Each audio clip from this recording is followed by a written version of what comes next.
Di tengah malam, sebuah mobil melaju menuju ke suatu tempat. Tiba di lokasi, mobil itu pun berhenti di sebuah proyek. Setelah mobil berhenti, di dalam mobil terdapat dua pria yang salah satunya bernama Tae-sik.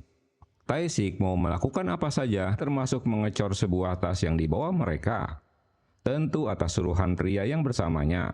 Yang penting dia mendapatkan uang untuk mengoperasi ibunya yang sedang sakit. Tae-sik tergolong anak yang berbakti pada orang tuanya. Dia pun membawa tasnya dan mulai melakukan pengecoran di sebuah drum yang terdapat di lokasi proyek. Saat proses pengecoran dilakukan, rupanya isi tas itu bergerak-gerak. Penasaran dengan isi tas tersebut, Tae-sik pun membukanya. Betapa terkejutnya dia melihat seorang bocah berada di dalam tas yang menangis dan berkata agar paman itu menolongnya.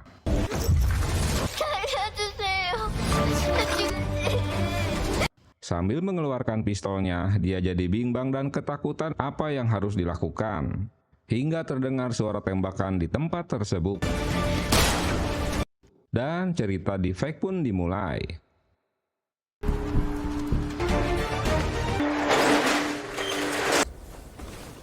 Seorang wanita berlari tergesa-gesa mendatangi sebuah lokasi yang akan dibangun ulang. Dia bernama Ah-hyun. Rupanya dia tinggal bersama 3 temannya di lokasi tersebut. 아니 오늘도 라면이야? 이거를 또 바꾸셨어. 수민은 Di bagian lain, Tae-sik membuang drum yang telah dicornya ke sebuah lubang. Sehari-harinya, mereka hanya makan mie instan. Ternyata Somi sudah tak mau memakannya lagi karena sudah bosan. Dia ingin makan ayam goreng. Mereka pun pergi ke sebuah resto ayam goreng. 너 치킨 먹어도 먹잖아. Tiba di depan resto, Ah-hyun membatalkannya karena mereka tak memiliki cukup uang. Aduh, PA ya. Maka gatotlah untuk makan enak. Mereka melanjutkan pergi ke suatu tempat. Ah-hyun mengajak teman-temannya untuk bertaruh. Yang kalah harus mencuci baju dan cuci piring. Singkat cerita, Ah-hyun dan Joan mengintai sebuah rumah judi untuk mendapatkan uang. Dengan membawa alat yang dapat menyetrum orang lain, Ah-hyun dan Joan mulai beraksi. Sayang, aksi mereka tak berjalan mulus sehingga segera diketahui oleh penjaga tempat tersebut.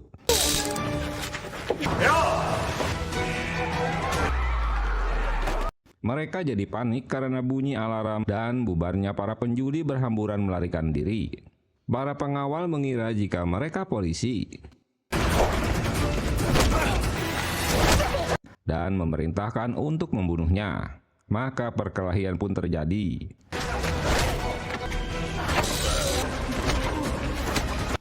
Ternyata mereka dapat mengimbangi perkelahian tersebut. Hingga akhirnya terdengar sirine menandakan mobil polisi datang. Ulah mereka dengan mempertaruhkan jiwanya hanya untuk mengambil sedikit uang untuk membeli ayam goreng. Woleh-woleh ayah-ayah baik. Sementara uang yang tergeletak di tempat tersebut tentu akan diembat kepolisian. 안 돼. 배고파 빨리 집 가자. 망했다. 왜? Mereka jadi panik karena dihubungi pamannya yang ternyata Tae-sik. Keempat bocah itu dibimbing Tae-sik untuk berlatih menembak agar bisa menghukum orang tua mereka.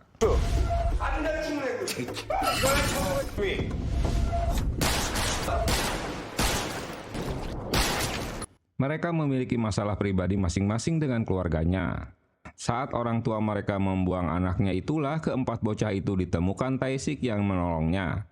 여기 중 누구 하나라도 죽기를 바란다면 Tae-sik menjadi marah karena mereka keluar dari tempatnya tanpa izin darinya. 우리 언제까지 이렇게 살아야 돼요? Somi merasa tertekan dengan perlakuan Tae-sik karena begitu banyak aturan pada mereka. Tapi Ah-hyun mengingatkannya bahwa merekalah yang memintanya untuk tetap hidup. 이럴 거면 그냥 차라리 다 죽는 게 나은 거 아니에요? 죽기 싫어. 사는 걸. Kini di bawah asuhan Tae-sik, mereka diperhatikan segalanya. Suatu hari mereka harus berpisah. Tae-sik menugaskan mereka untuk pergi ke suatu tempat sementara dirinya masih ada pekerjaan lain. Tae-sik meminta Ah-hyun untuk menjaga ketiga temannya. 다 끝나면 따라갈게. 잘해줄 수 있지? 요즘 일이 없긴 하다. 돈이 되지 않을까 싶어서요. Di sebuah lokasi, seorang wartawan telah membuat seorang pria marah karena mempublikasikan pekerjaannya. Mereka menendang wartawan itu hingga pergi ke alam baka. 그거 전부 다 없던 일로 할게요. 알아내셨는데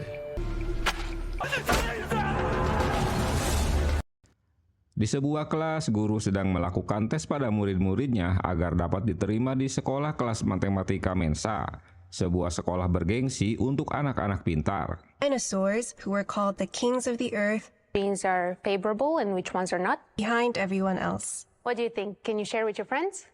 I agree. Ibu Siwo bernama Minjo berusaha membujuk bu guru agar dapat melakukan tes ulang setelah mengetahui anaknya tak lulus tes. Sayang, permintaannya ditolak. Kecewa dengan anaknya Siwo yang tak dapat masuk ke sekolah Mensa, Bu Minjo pun tega membuang anaknya untuk segera dibunuh dengan perantara jasa bos Tae-sik. 또 웃는구나. 그냥 혼자 후딱 다녀왔다. Untung Tae-sik tiba tepat pada waktunya sehingga dia yang mengeksekusinya. Padahal anjing peliharaan pun tak akan dibuang seenaknya seperti itu. Wah, emang sudah gila. 그러니까 빨리 좀 처리해요. 선택해 주시면 참 좋겠네요. Mentang-mentang Siwo anak adopsi, Minjo terpaksa mengadopsinya dikarenakan mertuanya selalu ribut membicarakan soal cucunya. Ulah Minjo tentu akan menjadi masalah buat suaminya bernama Choi Hyun-gu. 그냥 불량이었어. 넌 매사가 왜 항상 네 맘 때려냐? 왜 그 쓸데없이 입양 같은 걸 해가지고 난리를 쳤잖아. 지 아들 불임인데. Karena ibunya pasti akan menanyakan cucunya. Bu Minjo beralasan akan mengadopsi bocah lain. Setelah mengajak Siwo bermain, Minjo pergi begitu saja meninggalkan anaknya. Hingga Bu Minjo meminta Dokchol untuk menjemput anaknya. 좀 찾아주세요. 어머니 진정하시고요. 마지막 Padahal Minjo berpura-pura menangis seolah-olah kehilangan anaknya di tempat bermain. Dengan sandiwaranya, dia mengajak pihak keamanan untuk mencarinya. Begitu juga dengan kedatangan suaminya Choi yang berpura-pura ikut-ikutan panik. Tae-sik memberikan minuman agar Siwo pingsan. Untunglah dia ditemukan Tae-sik. Tae-sik memberitahukan jika Siwo sedang diculik. Orang yang menyuruh menculiknya tak lain kedua orang tuanya sendiri. Duh, kejam. Sambil memperdengarkan ocehan ibunya yang direkam Tae-sik, tapi tentu saja Siwo tak mudah percaya begitu saja dengan obrolan di telepon. 그리고 1시간 뒤에 직원에게 Selama ini orang tuanya memperhatikan dirinya. Tae-sik menyuruh Siwo untuk datang ke tempat yang sudah diberitahukannya agar bertemu dengan keempat bocah lainnya. Dengan membawa payung karena hujan, Siwo berjalan ke tempat yang disuruhnya. 잘 부탁한다, 아연아. 조심하세요, 아저씨. Sesaat kemudian, Ah-yeon mendapat pesan dari paman Tae-sik tentang kedatangan anak yang baru saja diselamatkan. Dalam perjalanan, Siwo merasa ragu apa benar ucapan pria tadi. 아이를 버리는 사람 Hingga akhirnya dia menemukan telepon umum dan menghubungi ibunya. 엄마. 그랬대. 나 그 순간 Di tempat lain, Minjo sedang bersama suaminya membicarakan anaknya yang bodoh sambil cengengesan. Dia terkejut saat ponselnya berdering dan hampir copot jantungnya mendengar yang menghubunginya itu anaknya sendiri yang masih hidup.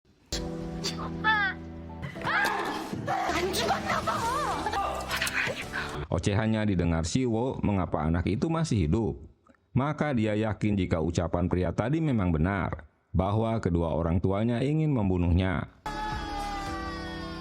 Dengan hati hancur, Siwo menangis dan membiarkan teleponnya itu tergantung. 최시호 살아있답니다. Akibat Siwo menghubungi ibunya, maka keberadaan Tae-sik dan bosnya jadi terancam. Sementara bos Tae-sik tak tahu jika selama ini Tae-sik selalu menyelamatkan bocah-bocah tersebut. 몇 살이 다섯 살 아니야? Setibanya Siwo di tempat yang sudah ditunjukkan, mereka terkejut karena bocah itu masih berumur 5 tahun. 아니 뭐야 애가 없어졌다고. Tae-sik didatangi bosnya yang merasa ketakutan. Dia segera menutup tong yang sudah berisi semen. Tapi rupanya kedatangan pria dengan kelompoknya menemui mereka. Dan langsung saja menembak bos Tae-sik. 꺼내. Situasi yang tak menguntungkan membuat Tae-sik harus melawannya daripada mati konyol. Dia pun berhasil merebut pistol yang ditodongkannya. Maka terjadilah tembak-menembak dengan mereka.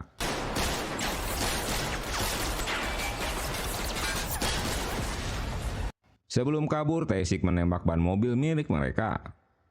Kembali ke Siwo, dia masih tak percaya apa yang baru dialaminya. Mereka berusaha menghiburnya dengan menyalakan lilin yang berarti Siwo baru terlahir kembali. 너가 원하는 대로 새로 지어. Mereka mulai curiga karena Siwo datang sendiri. Sementara paman Tae-sik entah pergi kemana. Dalam layar CCTV, mereka melihat kedatangan sebuah mobil yang sedang menuju ke tempat mereka. 11살 남자아이 찾고 Setelah mengecek frekuensi pembicaraan mereka, ternyata itu mobil polisi. 1살 남아 찾고 Mereka menanyakan apa yang terjadi pada Siwo. Dia pun akhirnya mengaku jika Siwo menelpon ibunya. 너 오다가 누굴 마주쳤어? 엄마한테 전화를 했어. Menyadari paman Tae-sik akan terancam, Ah-yeon pun menyusulnya. Dalam perjalanan, Tae-sik terus dikejar oleh kelompok pria tadi. Satu mobil berhasil dilumpuhkan.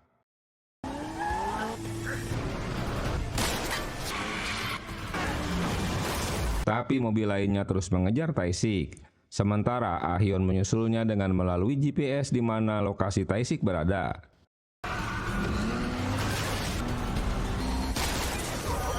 Setelah berhasil menembak ban mobil Tae-sik, akhirnya mobil itu pun terbalik dan meledak.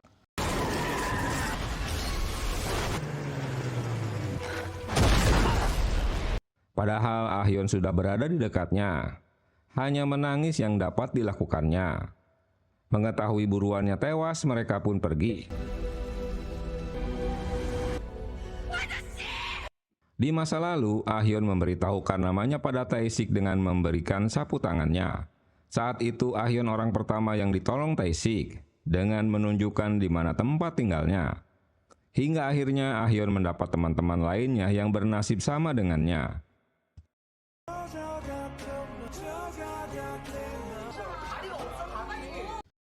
Di masa lalu, di sebuah audisi, Yona alias Somi sedang beraksi untuk menjadi penari latar. Aksinya memukau juri sehingga dia diterima bergabung dengan mereka. 함께 갈 수. Tapi sayang, kedatangan ibunya ke tempat audisi langsung memarahinya dan melarang untuk bergabung dengan mereka. Hingga membuat Yona kecewa dan kesal. 천천히 호흡하고. Ayah Yona bernama Pak Han rupanya memiliki niat jahat pada putrinya. Dia berusaha menghipnotis dan merayu putrinya. 오늘 새벽 1시 10분쯤 Berita di televisi memberitahukan tentang kecelakaan Tae-sik, tapi pengemudinya tak ditemukan. Hal ini membuat Somi jadi emosi dan menyalahkan Siwo karena menghubungi ibunya. Hingga Ah-yeon menampol Somi agar tak membuat keributan. Sesaat kemudian kedatangan dua pria memencet bel rumah mereka. Dengan berpura-pura ibunya mencari Siwo, membuat Siwo jadi menangis dan bimbang. Mereka berusaha agar Siwo diam karena akan menyusahkan semuanya. Sesaat mereka dapat lega karena kedua pria itu pergi dari tempat tersebut. 아니라는 걸 인지하는 겁니다. 치료는 더 쉬울지도 모르죠. Di tempat berbeda, Bu Kim Se-hye mendapat customer baru. Pak Sutri itu sedang mengeluhkan kemandulannya. Setelah suaminya keluar ruangan, rupanya si wanita itu telah membohongi suaminya karena dia memakai kontrasepsi secara diam-diam. Hanya demi mendapatkan suaminya yang anak konglomerat. Wanita itu tak ingin setelah menikah tiba-tiba hamil. Jadi dia meminta pertolongan Bu Kim untuk memberikan solusi. 다들 짐 챙겨. Ah-yeon menyuruh mereka untuk berkemas karena Tae-sik memang sudah menyewa kapal untuk meninggalkan kota tersebut. Sebelum pergi meninggalkan tempat itu, Ah-yeon menemukan surat yang pernah ditulis Tae-sik yang disimpan di dalam brankas. 처음부터 알고 있었는지도 몰라. Awalnya Tae-sik melakukan pekerjaan untuk membuang limbah yang berada di dalam drum sesuai perintah bosnya.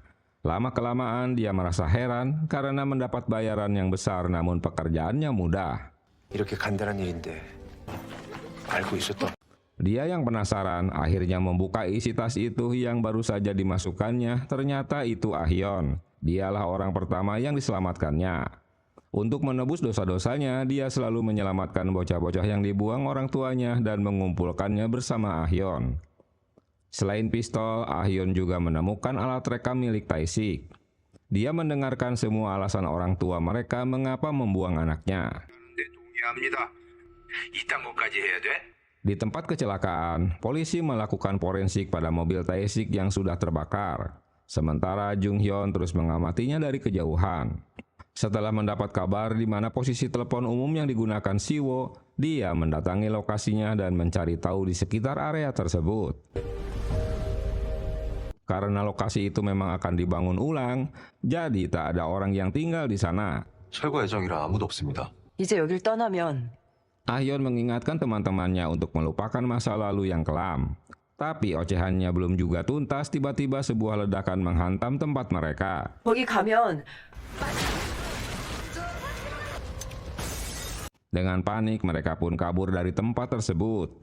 Jung-hyun rupanya telah menyuruh alat berat untuk merobohkan tempat itu dan menyuruh timnya untuk memeriksa isi gedung.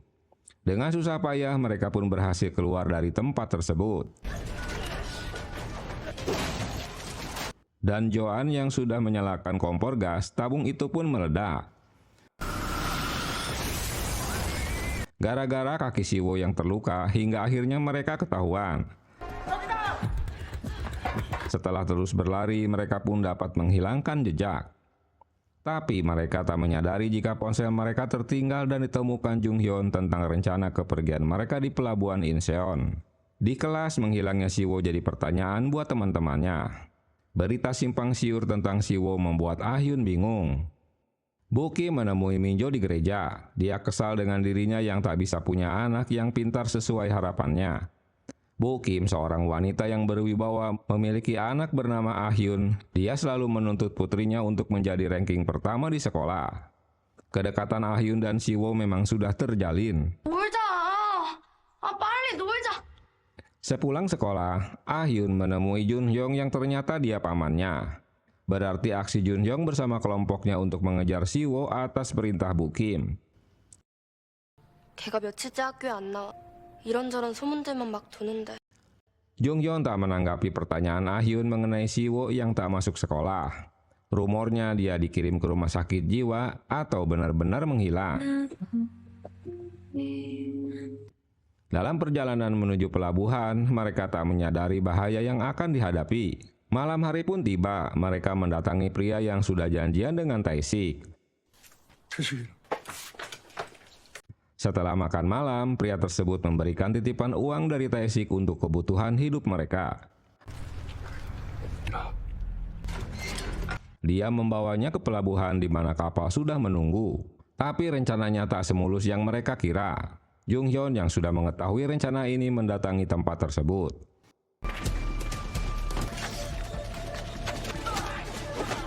Menyadari bahaya yang datang, Ah-hyun menyuruh mereka kabur dan berpencar. Melihat ada petasan, Joan menyuruh Somi untuk mengulur waktu 1 menit. Hingga petasan itu meloncat-loncat kemanapun hingga dapat membuat mereka kabur dengan mobilnya. Di tempat lain, Somi juga dapat merebut pistol milik Jung-hyun hingga mereka semua dapat meloloskan diri.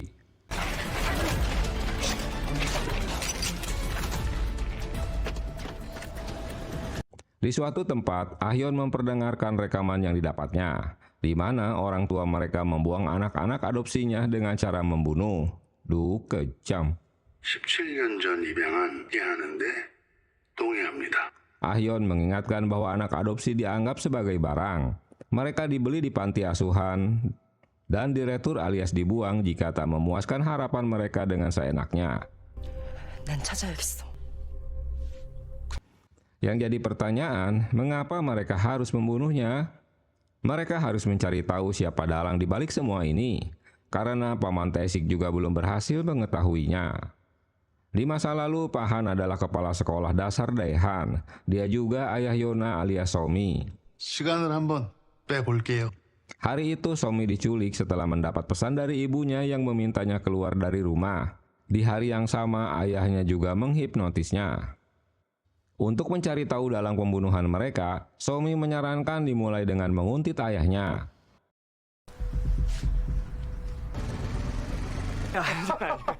그럼 좋은 시간들 보내시. Dengan berpura-pura jadi supir sewaan, Ah-yeon mengantarkan Pak Han pulang dengan mobilnya.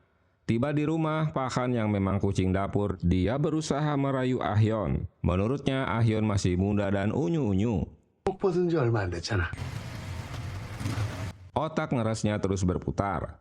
Kesempatan itu dimanfaatkan Ah-yeon jika dia juga sedang butuh duit. Wah, cocok dah. Sementara kedatangan Somi dan Joan masih menunggu hingga mereka benar-benar telah berada di dalam rumahnya. Mengetahui si tua bangka sudah horny, maka Ah-yeon menawarkan cewek yang lebih muda lagi. Tawaran ini membuat Pak Han tambah semangat. Dia pun mengajak Joan untuk menemaninya setelah menggunakan wig di kepalanya. Untunglah dia tak berkumis. 걱정하지 마. Bawahan Jung-yeon rupanya memantau semua kelompok pejabat yang bekerja sama dengannya. Joan terdiam saja di saat Pak Han mulai merayunya. Tentu akan terbongkar penyamarannya jika mendengar suaranya. 부끄러움이 많네. 또 왜 이렇게 지내? Pak Han terkejut karena Joan memiliki jakun di lehernya. Wah, ini sih bencong lah. Sesaat kemudian, ketiga temannya menyusul masuk ke dalam rumah. Pak Han terkejut mengetahui Yona menodongkan pistolnya. Setelah mengikat dan menyiksanya, Somi menanyakan ibunya Kyungmi. Jika tak memberitahukannya di mana ibunya berada, dia mengancam akan menyebarkan foto-foto di ponselnya dan menyebarkan rekaman pembicaraannya. Setelah terpojok, Pak Han memberitahukan jika ibunya dirawat di rumah sakit jiwa setelah mengetahui Yona menghilang. Dia terus mencarinya dengan menyebarkan pamflet hingga akhirnya depresi.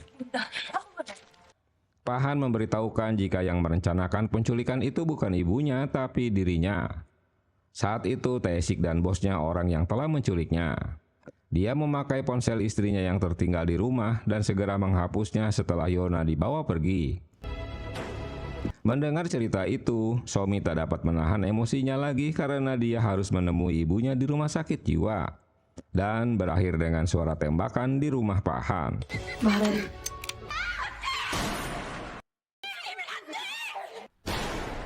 Ternyata suara tembakan dari dalam rumah hanya untuk menggertak Pak Han agar mengaku. Di tempat yang sama, Joan meretas pembicaraan Jung-hyun dan timnya sehingga mereka tahu pergerakannya. Setelah memeriksa laci meja di kamarnya, Ah-yeon menemukan kartu VIP yang digunakan oleh Pak Han sebagai anggota organisasi jahat yang terselubung pimpinan Bu Kim. Sementara, Pak Han memberitahukan ibunya berada di rumah sakit jiwa yang tak jauh dari rumahnya. Dia tak mau memberitahukan kegunaan kartu VIP-nya karena akan mengancam dirinya. Mereka pergi sebelum Jung-hyun dan tim datang ke rumah tersebut. Tapi sudah terlambat, untung mereka dapat melumpuhkan orang-orang Jung-hyun. Tak mau ambil resiko karena rahasianya dibocorkan Pak Han, tak segan-segan Jun-hyun membunuhnya. Pengejaran pada mereka terus dilakukan. Ah-yeon yang memiliki pistol tentu membalas tembakannya. Dan bersembunyi di kegelapan.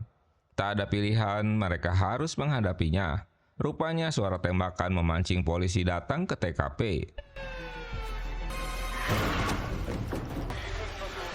Yang tentulah mereka merasa lega karena sudah terpojok. Ah-yeon nekat untuk menabrakkan dirinya ke mobil polisi guna mendapatkan perhatian. Akhirnya mereka terselamatkan dari kejaran Jung-hyun. Belum juga diinterogasi polisi apa yang terjadi, mereka malah kabur. Di tempat lain, Jung-hyun memberitahukan Bu Kim jika ada 5 orang yang sedang dikejarnya selama ini tinggal di area penggusuran. Dia harus mengecek apakah selama ini ada orang yang membantu mereka selain Tae-sik. Salah satu dari anak tersebut adalah anak anggota dewan. 걔가 건강만 의원 아들이었지. Mereka tiba di rumah baru yang akan ditinggali untuk sementara waktu. Ah-yeon tak menduga jika rumah baru ini membuat teman-temannya senang karena rumahnya 2 lantai. Agar bisa ditempati nyaman, tentu mereka harus merapikan dan membersihkannya dulu. Terlihat kini Siwo sudah dapat menerima kenyataan tentang orang tuanya. Ah-yeon menceritakan masa kecilnya jika dia selalu disiksa orang tuanya. Tak menyangka jika Bu Kim seorang pendeta. Dia menemui Pak Yun yang juga seorang pastor guna menanyakan permintaan dari calon presiden untuk mendapatkan anak adopsi dari Bu Kim. Berkat bantuan Pak Yun, Bu Kim memberikan sumbangan untuk gerejanya. 비용으로 메꾸는 것도 한두 번이지. Karena Siwo tak pernah masuk sekolah, Ah-yeon mendatangi rumahnya dan menanyakan pada ibunya tentang keberadaan anaknya. Berpura-pura Bu Siwo bersedih dengan menghilang anaknya. 괜히 찾아와서. Polisi terus melakukan forensik di bekas tempat tinggal anak-anak. Detektif Choi menemukan foto yang tergeletak di tempat tersebut. Selain itu, detektif mendapatkan kabar jika pemilik ponsel itu bernama Tae-sik. 대체 어떻게 쓰는 거야? 철수 씨 자택에서 사망한 채 발견되었습니다. Mereka terkejut mendapat berita jika polisi telah menemukan Pak Han tewas di rumahnya. Agar tak diketahui wajah mereka dalam rekaman CCTV di tempat itu, mereka terpaksa harus kabur lagi dari rumah yang baru saja ditempatinya.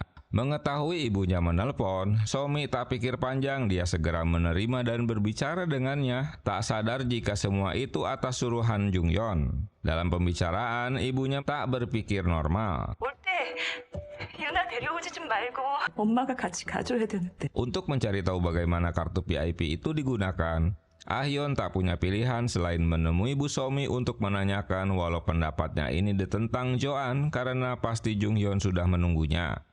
Ternyata permintaan istri capres itu menginginkan Ah-yeon yang juga putri Bu Kim yang cerdas agar dapat diadopsi olehnya. 원하세요? Tiba di rumah sakit jiwa, mereka menyelinap masuk melalui jendela dan menyusuri lorong tempat itu, hingga terdengar teriakan seorang pasien yang membuat mereka terkejut. Setelah mencarinya ke semua kamar, mereka belum menemukannya. Sementara untuk memasuki ke area dalam ruangan pintunya terkunci. Karena tertangkap basah hingga mereka terjebak di tempat tersebut.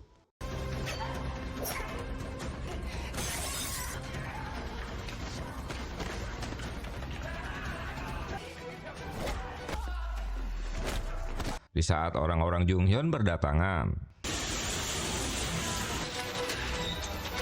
hasil menutup pintu besi, mereka melanjutkan untuk mencari keberadaan Bu Somi. Setelah menemukan kamarnya yang ternyata dijaga ketat, mereka harus melumpuhkannya. 그게 무슨 소리야?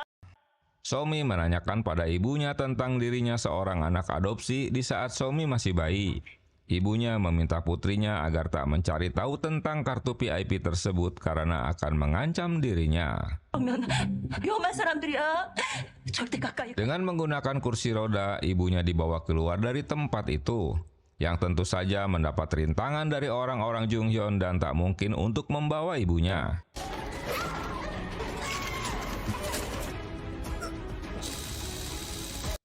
Ah-yeon tak berkutik di saat Jung-yeon datang menyerangnya. Dengan susah payah mereka berdua bertarung dengan Jung-yeon. Untunglah mereka dapat mengalahkannya.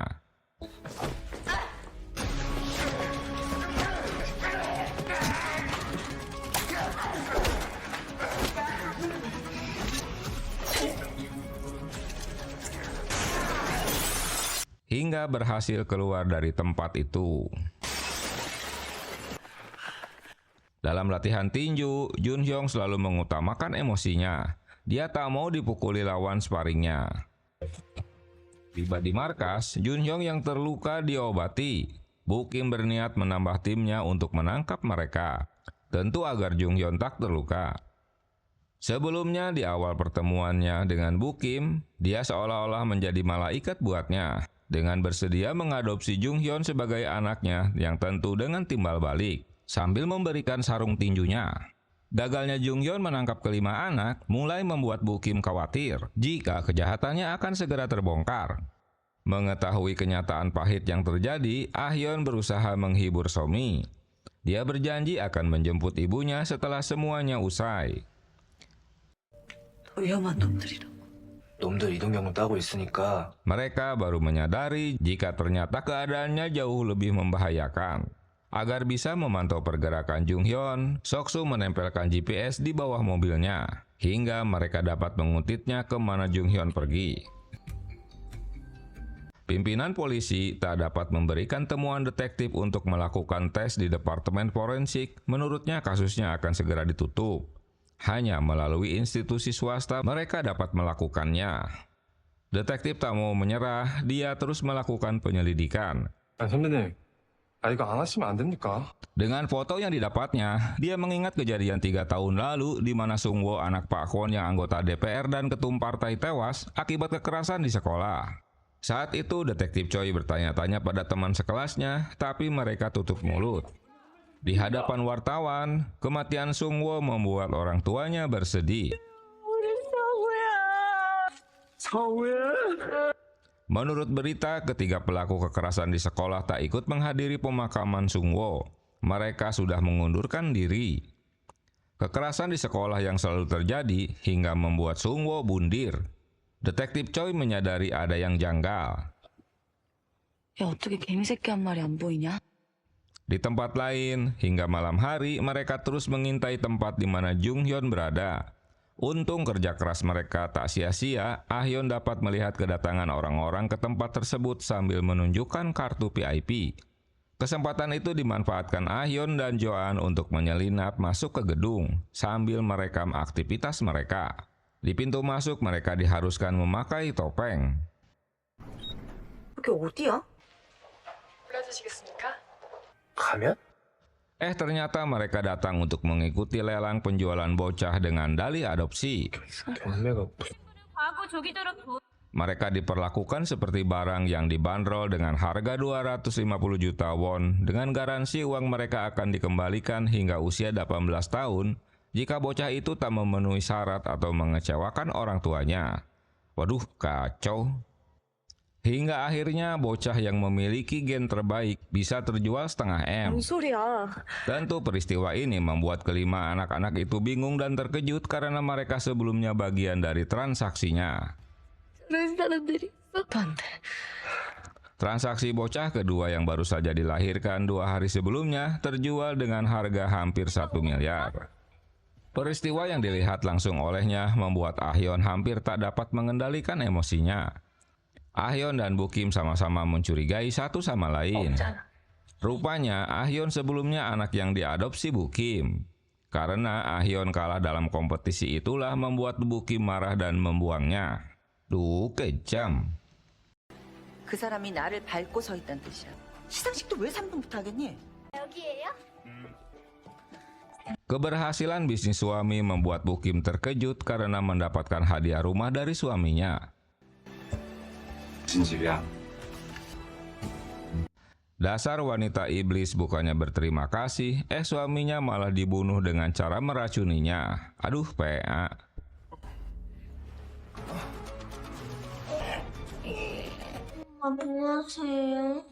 Aksinya ini dipergoki Ah Hyun.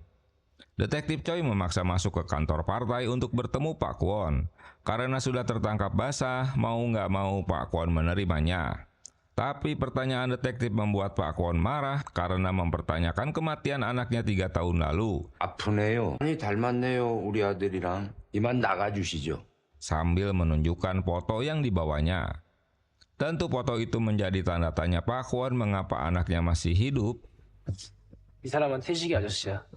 Di tempat lain, Joan mulai menjelaskan cara kerja organisasi mereka. 위에 누군가 있는 게 분명한데 돈이 있는 고객들을 상대로 난자를 받아서 아이를 만든. Dimulai dari Tae-sik yang bertugas untuk membunuh anak-anak yang dibuangnya. Berarti ada yang memerintahkan.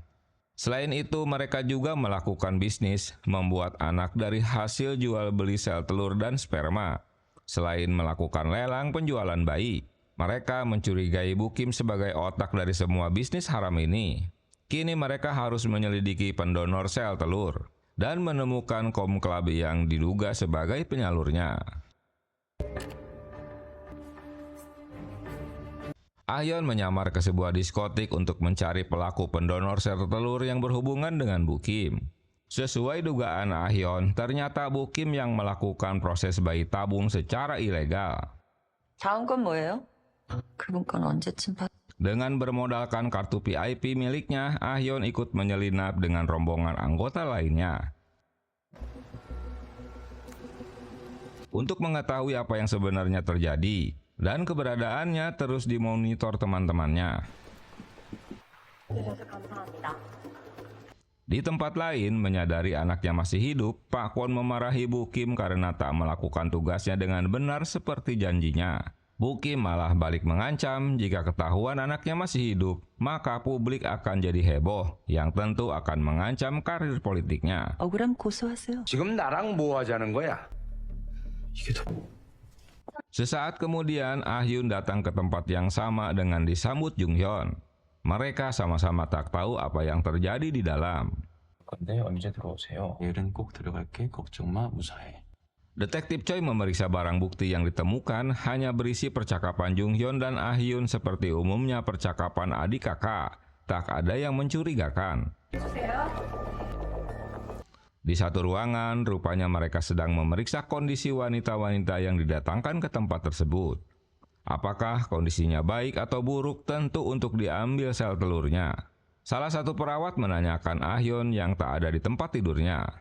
Dia segera mencarinya, tapi hanya menemukan seorang perawat yang pingsan.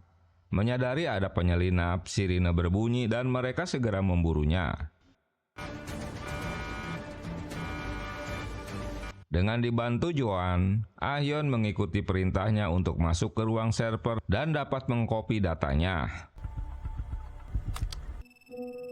지금 구매자들 리스트를 찾았어. Hingga mereka mendapatkan ribuan daftar pembeli yang pernah berhubungan dengan organisasi itu. Mereka tak menyadari jika komunikasinya diketahui Jun Hyung. Para pembeli itu mencari dengan DNA yang bagus dan mengetahui DNA yang buruk. Para pembeli itu mencari DNA yang bagus. Untuk memenuhi permintaan pembeli, Bu Kim sengaja membuat bayi tabung dengan DNA pilihan.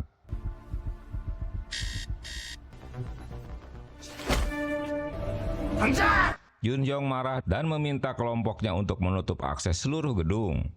Di bagian lain, Bu Kim menemui calon presiden termuda yang ternyata suami wanita yang sering menemuinya untuk membicarakan Ah Hyun yang akan diadopsi oleh mereka. 지루할 때가 많습니다. 얘기를 들을 때 지루해 하더라고. 대한민국 최연소 대통령. Lebih baik mengadopsi anak daripada menceraikan suaminya karena akan merusak karir politiknya. Saat menyelinap ke ruangan Bu Kim, tak disangka Ah Hyun bertemu dengan Ah Hyun. 언니, 검사 어디서 봤나요? Kedua anak adopsi Bu Kim. Siwo terkejut dan mendadak sedih karena Ah Hyun adalah teman satu kelasnya. 되나요? Mengetahui ada yang mengetuk pintu, Ah Hyun segera pergi. Dia teringat dengan lukisan yang pernah dilihatnya di masa kecil. Ternyata semua ini dalangnya ibunya sendiri. Tiba-tiba sinyal mereka terputus. Tak ada pilihan lain, mereka harus mendatangi tempat untuk menolong Ah Hyun. Sementara Ah Hyun telah diketahui keberadaannya. Siwo memberitahukan jika Ah Hyun yang tertangkap kamera namanya sama dan dia teman sekolahnya. 누나예요. Pengejaran Ah Hyun malah membawanya ke satu ruangan rahasia dan berhasil menemukan bank data di mana daftar nama-nama anak yang diadopsi ditemukan. Di dalam tabung di ruangan itu juga ditemukan bayi-bayi yang dibunuh karena tak memiliki gen bagus.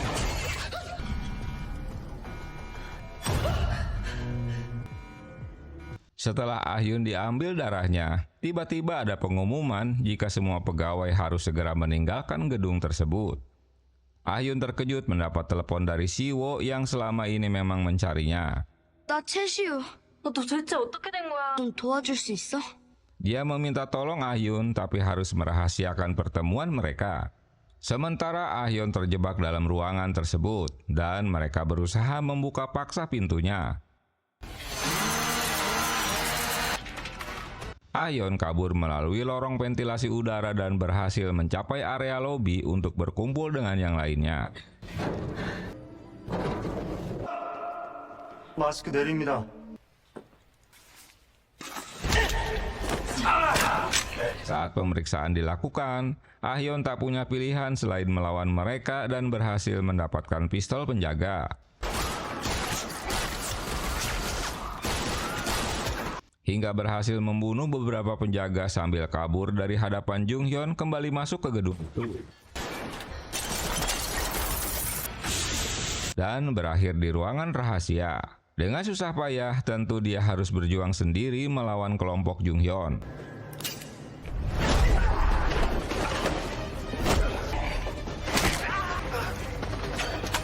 Hingga berhasil mengaktifkan bom waktu yang tak diketahui mereka.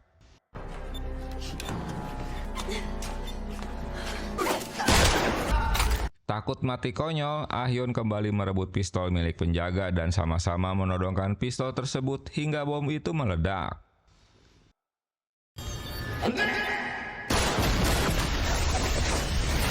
Di masa kecil sepulang sekolah, Ah Hyun dikurung dalam rumahnya.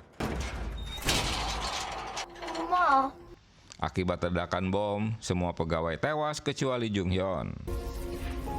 Kedatangan Bu Kim ke tempat yang sudah porak-poranda terkejut karena semua itu ulah anaknya sendiri yang dianggap produk gagal. Duh, jahat betul. 내 딸, 잘 지냈어?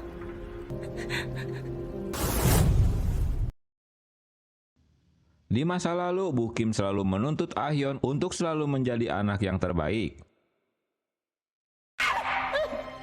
어떻게 살아있었지? Setelah dapat menangkap Ah Hyun, Bu Kim menyiksanya. Dia heran mengapa Ah Hyun masih hidup. Berita di televisi sedang membicarakan revisi undang-undang tentang shopping child atau penjualan anak dengan melegalkan penjualan sel telur dan sperma dengan dalih kemajuan teknologi. 현재 대한민국의 저출산 어느 연구 말씀이십니까? Para pejabat menjelaskan karena faktor utama adalah rendahnya tingkat kelahiran bayi di Korea yang tentu akan beresiko pada kepunahan. Presiden dilarang istrinya minum miras karena beberapa hari lagi akan diambil sampel spermanya. Presiden memastikan jika yang akan mengandung anak mereka itu apa benar putrinya Bu Kim. Istrinya memberitahukan jika dalam beberapa hari mendatang dia akan menemui putrinya. 야망에 눈이 멀었다고 해도 Presiden merasa aneh saja karena ambisinya apapun mau dilakukan bahkan pada putrinya sendiri yang masih berusia 14 tahun. Setelah bertemu Siwo, Ah Hyun malah disandera. Walau mereka telah menjelaskan untuk meminta bantuannya, tapi si Ah Hyun tetap takut dah, apalagi mendengar ibunya seorang pembunuh, yang mana mungkin dia akan percaya. 나 다 설명할게. 너희 엄마가 우리 누나 죽이려고 해. 말도 안 돼. Mendengar nama Ah Hyun, orang yang akan ditolong mereka, Ah Hyun teringat dengan pertemuannya tempo hari. Dengan nyeruduk pagar seng kayak banteng ngamuk, mereka bertemu dengan Bu Kim sambil menurunkan Ah Hyun yang terikat.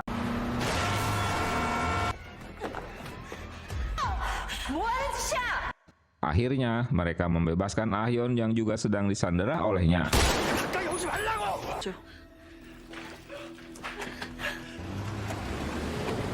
다친 데는 없어? Mereka membawa Ah Hyun yang pingsan. Bu Kim menyuruh Jun Hyung untuk membiarkan mereka yang akan mengejar orang tuanya. Ah Hyun tak boleh terluka karena akan dipertemukan dengan istri presiden. 지네 부모 찾아다니는 것 같지 않니? 그래도 안 다쳐서 다행이지. Bu Kim meminta Jun Hyung untuk menjaganya, dia tak boleh keluar rumah setelah hamil.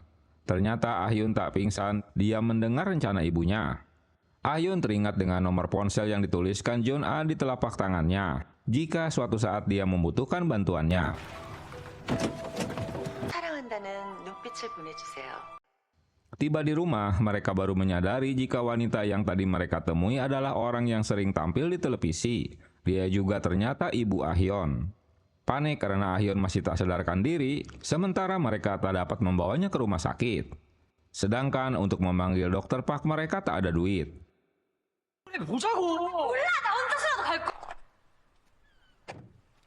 Di bagian lain, detektif mendatangi teman Tae-sik pemilik restoran di dekat pelabuhan. Tapi pria itu berpura-pura tak mengenal anak-anak bahkan sama Tae-sik. 없을까요? 더 할 수 있잖아.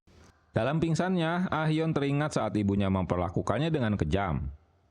Ajakan Somi untuk merampok gereja ayah Jun A ditentangnya hingga terjadi adu mulut. 다 했냐? 아니, 그게 더 무서워. 근데 너는 너는 제발! Esok harinya, Ah Hyun sudah sadar dari pingsannya. Bu Kim memberitahukan jika Ah Hyun sekolahnya sudah berhenti dengan alasan dia akan melanjutkan sekolah di luar negeri. Mereka bergegas mendatangi gereja milik ayah Juna alias Jisuk. 500만 원. 수술 끝난 바로 드릴게요. 지금 바로 출발해 주세요. Itu yang menyebabkan Juna jadi bimbang dengan rencana mereka. Para jemaat berdatangan. Di saat pastor berkhutbah, mereka masuk dengan mengendap-endap untuk membuat duit sumbangan. Aksi mereka ini membuat Juna teringat masa lalunya di mana dia selalu datang ke gereja milik ayahnya. Saat itulah dia bertemu dengan Eun-gyo yang ternyata Homreng. 저기 Lamunannya ini membuat mereka terganggu karena Juna seperti orang linglung.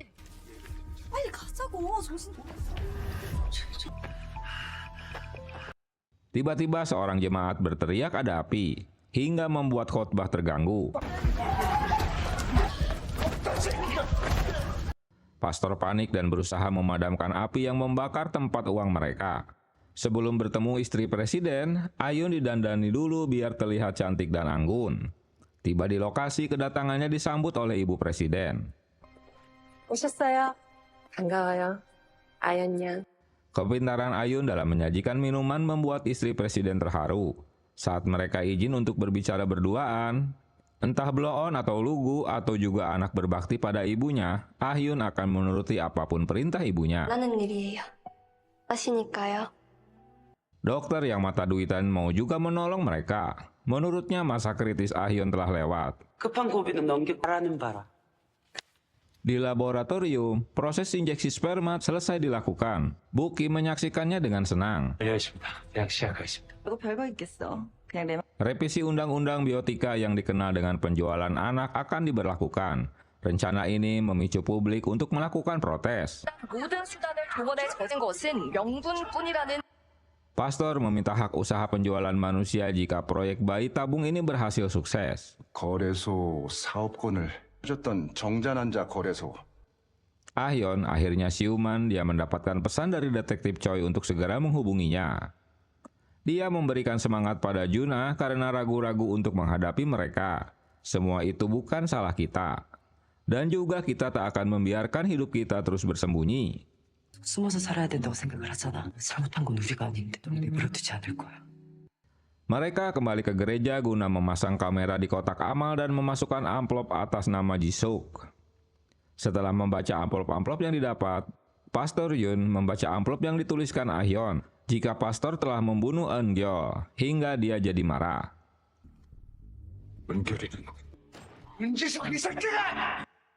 Pastor dengan istrinya datang ke dukun yang ternyata Somi yang sedang menyamar. Mereka terkejut karena si dukun mengetahui jika orang yang dicari adalah anaknya. 내 인형 놈들. 네, 아들인데. Dengan bermodalkan kerincingan, penyamaran Somi tak dicurigai. Sambil memberikan jimat untuk pastor yang harus ditempel di gerejanya. Di acara doa untuk Eun-gyo malah jadi kacau karena si dukun muncul di hadapan mereka.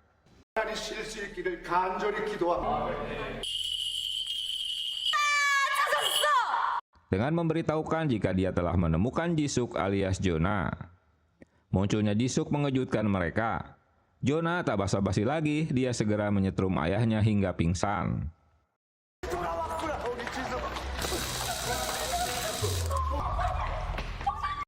Sebelumnya, pastor memanggil Eun-yong yang Homreng menyukai Jisuk.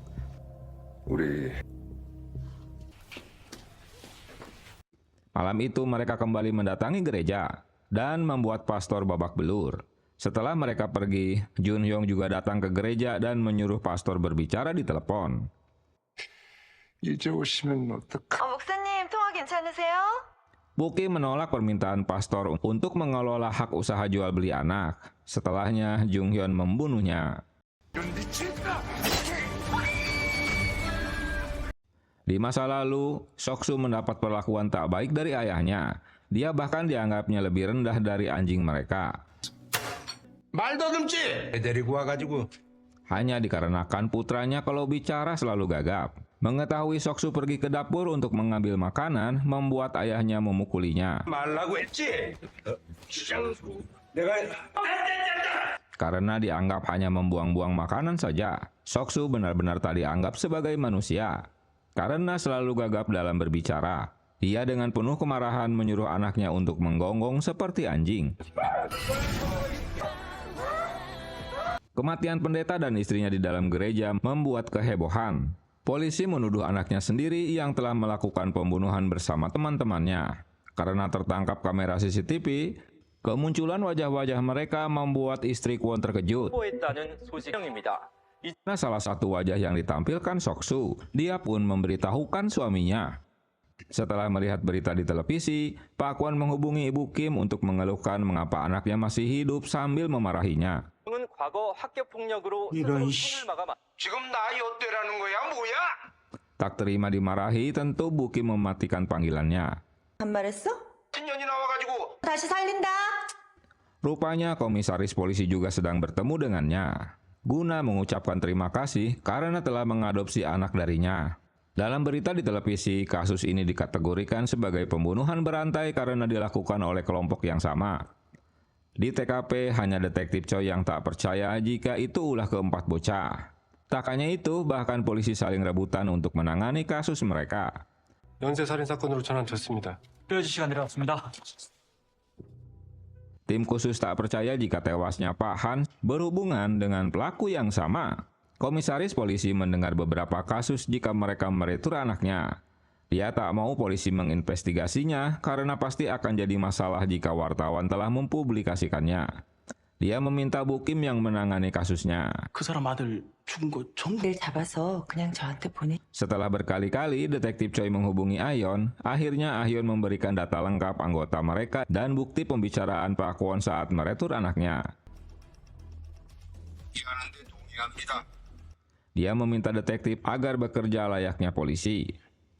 Di tempat lain, seorang pria pincang dan bertopi melihat tempelan poster DPO di sebuah dinding. Berita Pak Kwon menjadi viral sehingga membuat anggota organisasi Bu Kim protes. Karena mereka khawatir jika retur anak mereka akan jadi masalah seperti sekarang. Kemunculan Bu Kim memberikan foto-foto anak mereka yang baru saja dieksekusi.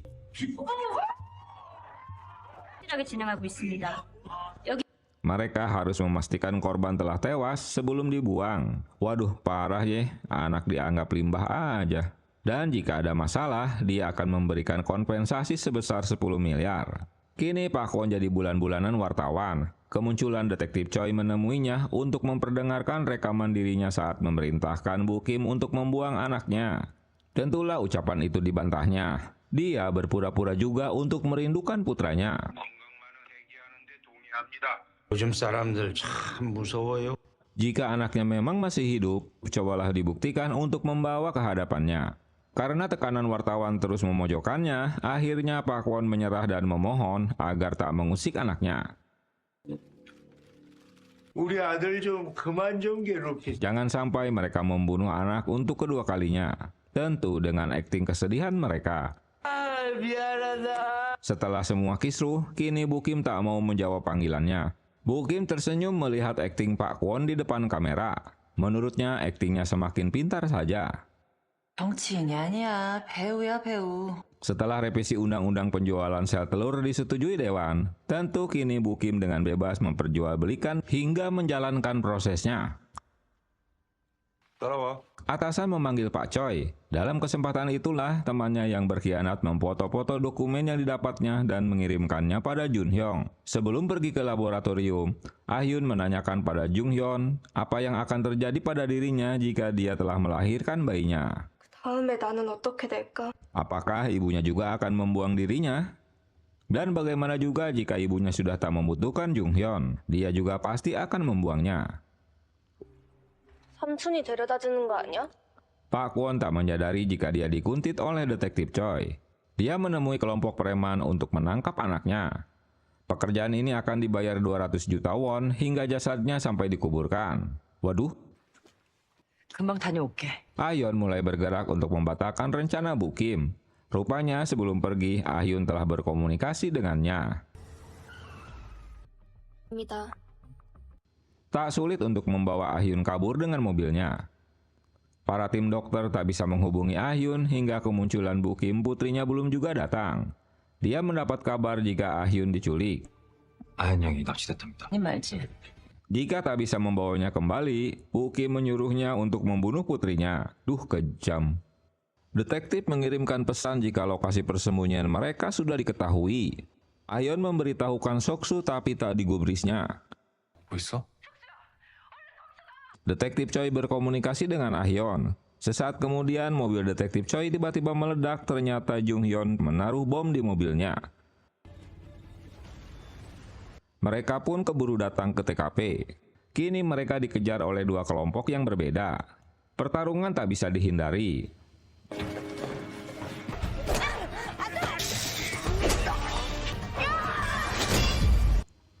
Di tempat lain, Pak Kwon yang akan mengikuti pemilu dalam pengumuman survei Kodari, dia dikalahkannya. Wah, rupanya si Kodari bikin juga survei di Korea. Setelah mendapat kabar, Pak Kwon menemui mereka. Awalnya Soksu tak mau menggonggong sesuai permintaan ayahnya. Tapi karena teman-temannya akan dibunuh, dia pun terpaksa melakukannya. Ayahnya tertipu saat Soksu bersedia bundir asalkan teman-temannya diselamatkan. Setelah ikatan tangannya dibebaskan, dia malah menyandra ayahnya dan meminta mereka menjauh dari teman-temannya.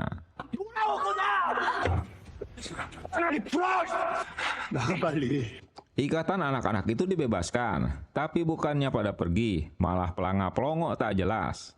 Kedatangan Jung Hyun langsung saja menembak Soksu dan Pak Kwon.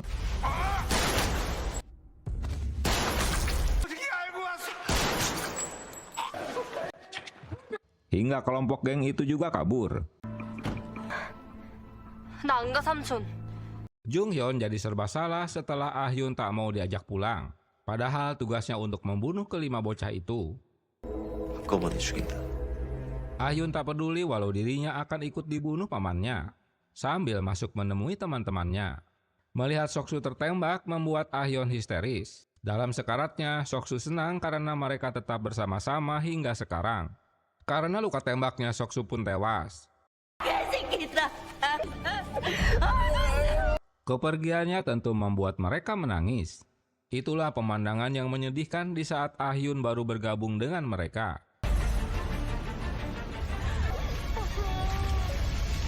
Selang beberapa saat, tempat itu pun dibakar Jung Hyun. Duh, ngenes ya.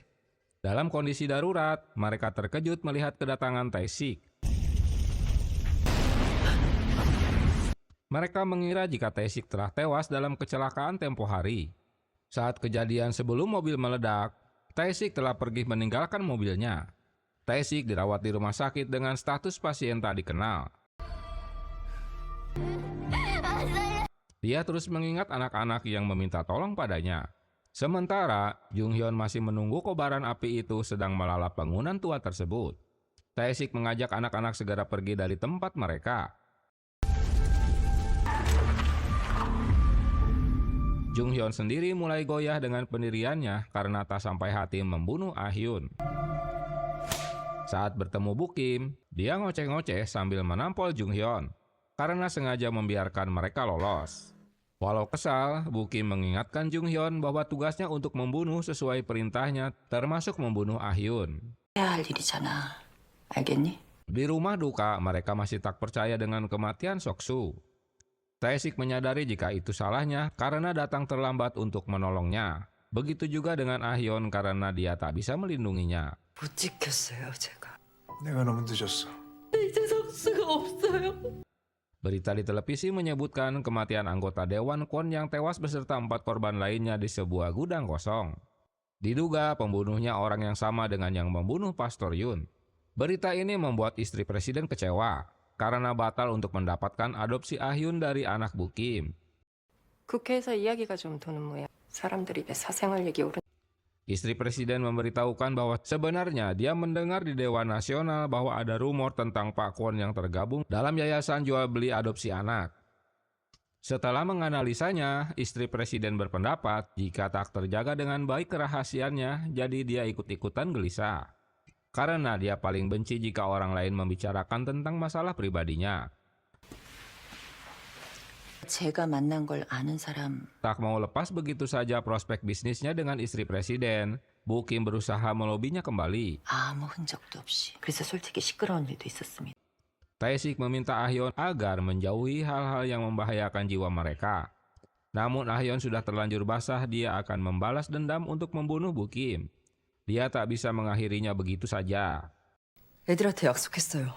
전 절대 이렇게 못 끝내요. Akhirnya, Tae-sik mengajak anak-anak mendatangi Dr. Park untuk mendapatkan pistol dan senapan. 볼까요? 7 hari sebelum hari H, Bu Kim memberikan kesempatan pada semua kliennya untuk meretur anak-anak mereka dan boleh juga menukarkannya dengan uang. Hade, koplak ya.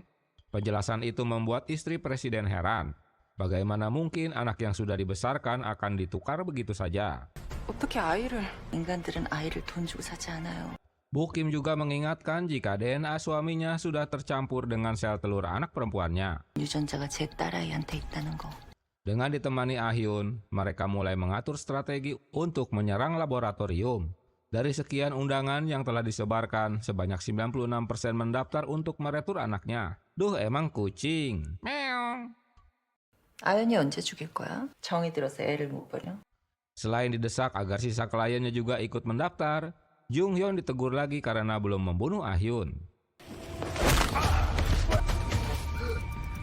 Tae-sik mulai membunuh para penjaga untuk mengambil ponselnya dengan menyelinap untuk membunuh Bu Kim. Tentulah dia harus menghadapi dulu Jung Hyun.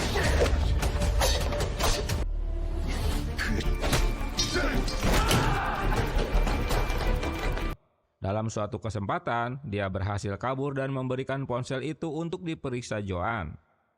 Mereka jadi mengetahui ada rencana hari H untuk meretur anak-anak kliennya. 디데이? 이거 환불 디데이인 것 같은데. 그럴 리가. Menurut Ahyun, ini sesuatu yang aneh, karena mereka tak pernah menawarkan retur lebih dulu. Selama ini, kliennya lah yang meminta retur duluan. Dari daftar yang ada, hanya 2 anak yang orang tuanya belum mendaftarkan retur tersebut, yaitu Do Hyun dan Eunjo. Dengan keahlian dalam komputer, Joan memasang perangkap lewat SMS. Jika klien itu membuka linknya, maka ponselnya akan jadi miliknya, alias sudah teretas. Bahkan dia akan tahu di mana pemilik ponsel itu berada. 일단 다행인 거는 다른 방법은 없는 겁니까? 10억이 넘어요, 선생님. Kedua orang tua Eunjo menemui dokter untuk memeriksa kondisi anaknya yang sedang sakit. Orang tua Eunjo terkejut mendengar penjelasan dokter bahwa biaya 1 kali suntikan seharga 1 miliar won. Wong edan. Rupanya dokter itu juga telah berkolusi dengan Bu Kim. 시간이 없습니다. 정말. Di bagian lain, Bu Kim berusaha untuk menghadirkan Do Hyun dan ibunya untuk bisa diwawancarai tentang cederanya otot bahu saat berlatih baseball. Apalagi pelatihnya juga membatalkan untuk memasukkan Do Hyun menjadi timnas. Selesai wawancara, barulah Bu Kim mempengaruhi Bu Do Hyun untuk meretur anaknya. Dengan alasan telah melakukan tes genetik jika Do Hyun memang tak cocok menjadi atlet. 도윤이 유전자가 좋지 않았어요. Lagi-lagi dia mendapatkan SMS untuk meretur anaknya dengan batas waktu tinggal 3 hari lagi. Kini tinggal Eunjo yang belum diretur. Bu Kim berusaha untuk melobi ibunya. Pembicaraan ini diretas Joan. 초대장은 받으셨죠, 어머님? 지금 무슨 말씀하시는 거예요? 환불하시죠. 어머님은 그냥 하시던 대로 마음에 드실 때까지. Kini Ahyun yang baru bergabung baru mendengar ocehan ibunya yang begitu jahat. Eunjo menyadari jika dia anak yang merepotkan ibunya. Tapi sang ibu dengan rela akan mengurus anaknya. Dia bahkan memarahi suaminya jika mengungkit-ungkit lagi masalah sakit anaknya. 한 번만 더 꺼내기만 해봐. 그래. 알았어. Hari H tinggal 1 hari lagi. Tae-sik dan Ahyun menemui Bu Eunjo dengan menjelaskan apa yang akan terjadi dengan anaknya jika diretur, sambil menunjukkan foto-foto pembunuhan yang telah dilakukan Bu Kim. 어떻게 우리 은주한테... 좋은 어른을 만나.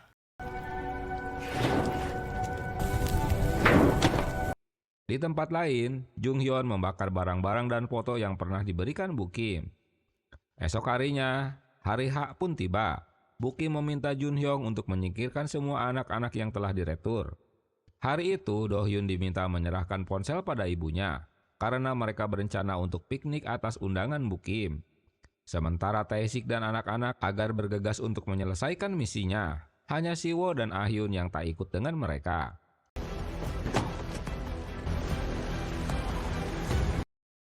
Di lokasi, Somi menyamar jadi Eunjo dengan menggunakan kursi roda.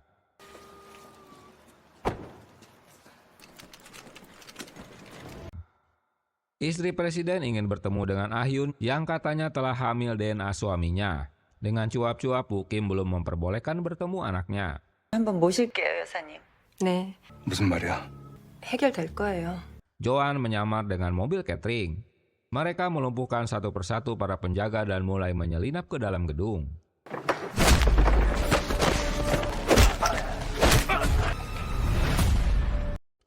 Sayang, aksinya terekam CCTV. Mereka juga melihat daftar orang-orang yang hadir ke tempat tersebut. Tae-sik harus berhadapan dengan Jung Hyun. Dalam pertarungan itu, Tae-sik berhasil dikalahkan.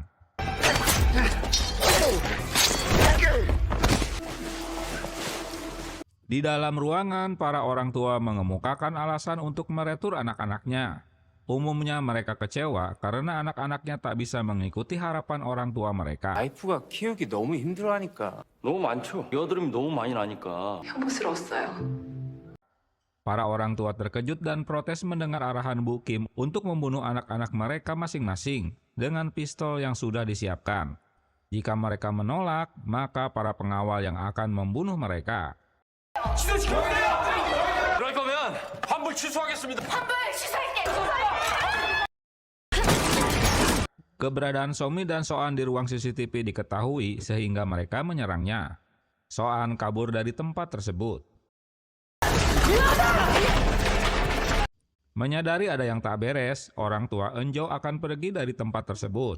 Sayang, mereka telah menyandera anaknya dan mengancam akan membunuhnya.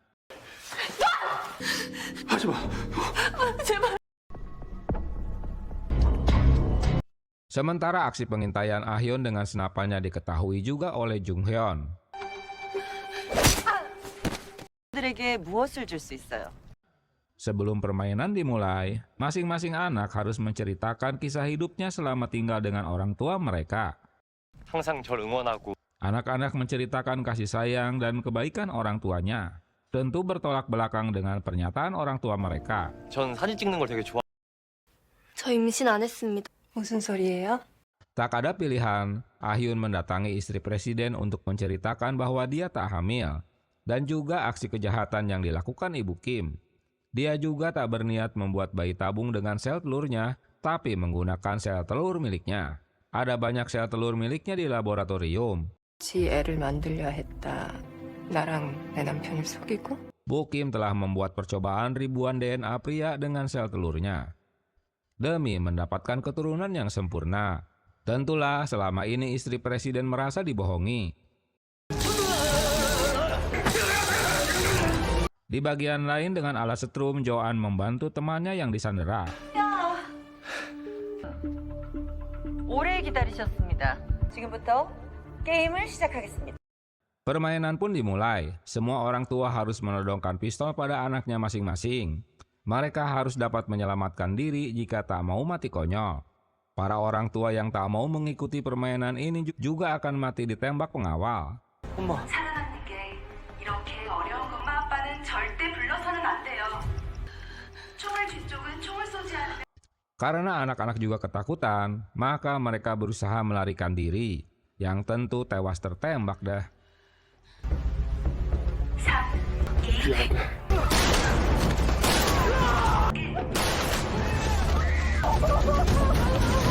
Ibu Eunjo terpaksa harus membunuh Ahyun karena anaknya disandera untuk dibunuh.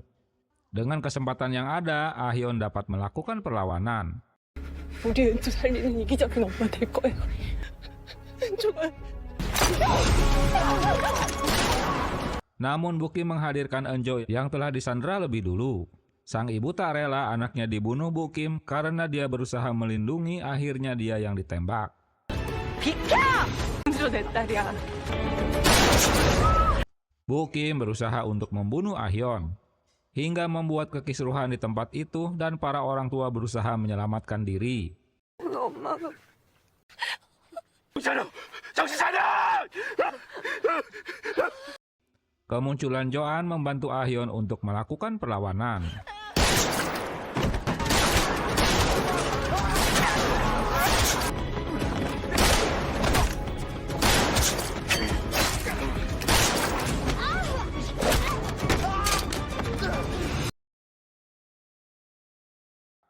Bu Kim teringat masa kecilnya bahwa ibunya tak menyukai keberadaannya. Begitu banyak hal-hal buruk yang dia alami karena ulah ibunya. Beberapa saat kemudian, polisi mengepung tempat tersebut. Kini Bu Kim tak dapat meminta tolong pada siapapun termasuk pada istri presiden. 정리해 주시리라 믿어요. Mereka terkejut dengan munculnya Ah Hyun bersama polisi di tempat tersebut. 이제 절 버리셔도 됩니다.